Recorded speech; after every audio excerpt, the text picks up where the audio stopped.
Let me ask you something. Have you ever been broken so bad, so deep, that even silence starts to scream? Have you ever trusted someone with every piece of your soul, only to watch them drop it like it meant nothing? You see, the hardest battles aren't fought in war zones. They're fought in the quiet corners of your mind, where no one else can hear you bleed. Now listen closely, because this part is important. The best revenge. It's not anger. It's not payback. It's not proving them wrong just to see the look on their face. The best revenge is elevation. When they expect you to fall, rise. When they wait for you to beg, grow. When they hope to see you broken, succeed. Silently, fiercely, completely. You don't need to clap back. You don't need to post it. You don't need to show up where they are, flaunting your healing like a trophy. You just need to keep building, because nothing confuses those who hurt you more than your peace, your progress, your ability to stand tall in a world that once tried to bury you. See, people who hurt you never expect you to turn that pain into power. They never expect their betrayal to light your fire. They want to be the reason you quit, not the reason you rise. But here's the truth. When someone tries to break you, let it build you. When they lie on your name, let it purify your path. When they walk away, thank them for creating space for better. Life doesn't hand out justice on our schedule. It doesn't give us closure when we want it. But what it does give us is a choice. You can stay in pain, or you can turn that pain into fuel. You can chase revenge, or you can chase greatness. Because while they're watching to see if you'll crawl, you'll be flying. While they're laughing in the moment, you'll be building a legacy. While they're stuck in bitterness, you'll be living in peace. And you don't have to say a word. Let your consistency do the talking. Let your peace confuse them. Let your progress disturb their comfort. Let your joy echo louder than any apology you never got. The best revenge is not revenge, it's success with your soul still intact. So when you've been deeply hurt, don't just get back, get better, because you're not just surviving, you're becoming unstoppable. The best revenge is elevation, not retaliation. When someone hurts you deeply, the first instinct for many is to strike back, to make them feel what they made you feel. But here's the truth: retaliation may give you temporary satisfaction, but it doesn't heal anything. It doesn't build anything. It simply keeps the cycle of pain alive. And in trying to bring them down, you risk bringing yourself down too. Real strength is not in matching someone's cruelty. It's in surpassing it entirely. It's in standing tall when everything in you wants to crumble. It's in choosing to rise rather than react. Elevation means growth. It means putting your energy into becoming someone who thrives regardless of what they did. It means you no longer give them the power to define your story. You start to focus on your goals, your healing, your purpose. That's where the true revenge lies. In the silent grind, in the inner work, in the peace you choose every morning despite the storm they left behind. When you elevate, you take control. You decide that your future is more important than your past. You become stronger, not colder. People expect you to retaliate. They expect you to fall into the same trap of bitterness and blame. But when you don't, when you choose elevation, they are left with nothing to hold on to. They can't argue with your progress. They can't deny your peace. They can't touch your evolution.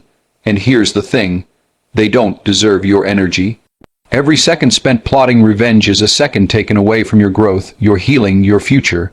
You didn't go through all that just to stay stuck. Revenge is loud, elevation is quiet, but it's in that quiet rise where you truly find your power.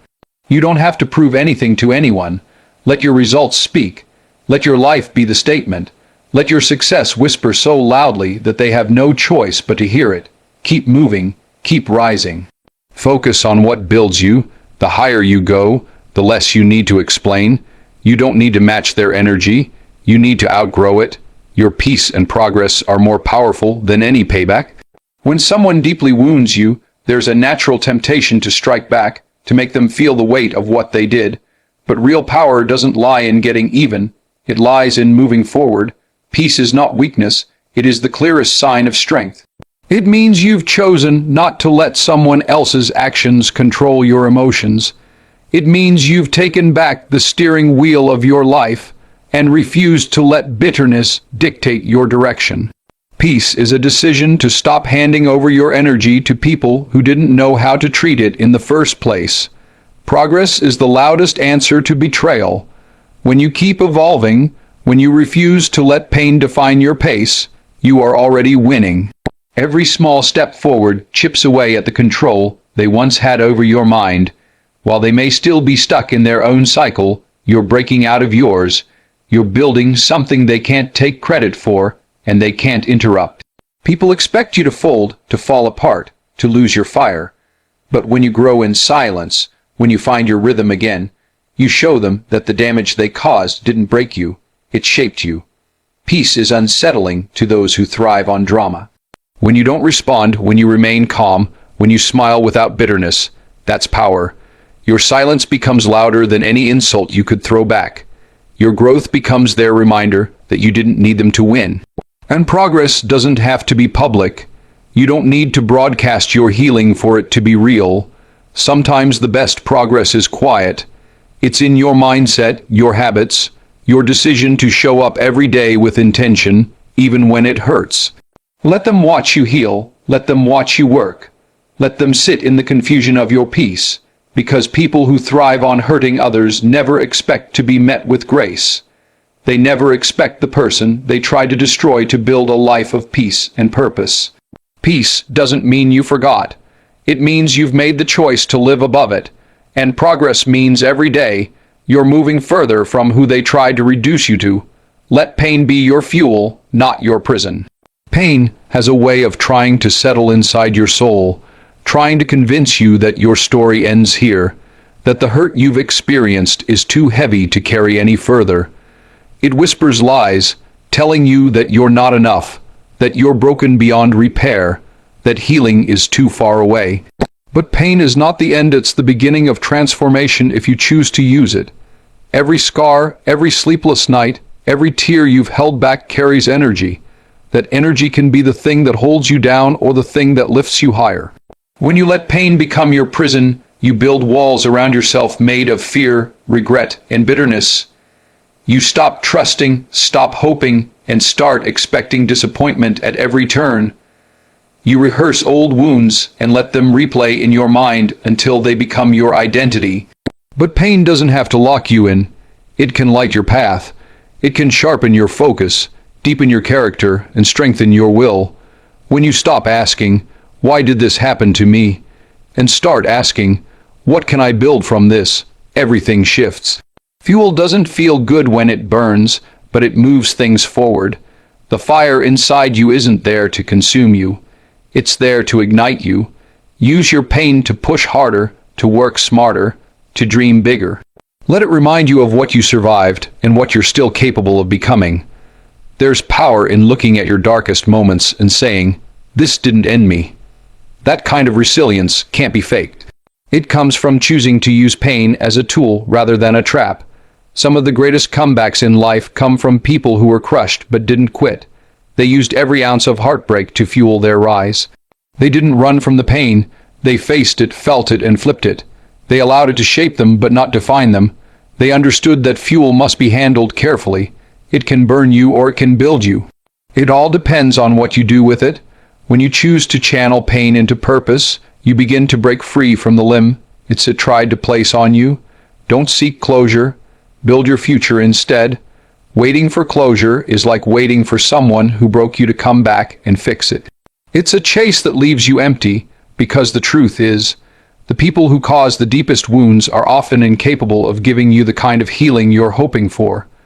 They may never apologize, never explain, never even acknowledge what they did.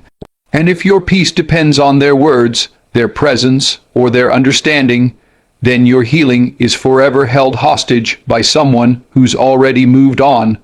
Closure doesn't come from answers, it comes from acceptance. From deciding that the pain happened, that it mattered, but that it no longer gets to rule over you. It's a choice you make to stop waiting for someone else to define the ending and start creating a new beginning on your own terms. You reclaim your story not by getting justice, but by building a life that feels like freedom. Because when you keep looking back, you lose sight of the road ahead. The longer you stay anchored to what broke you, the harder it is to become the person you were meant to grow into.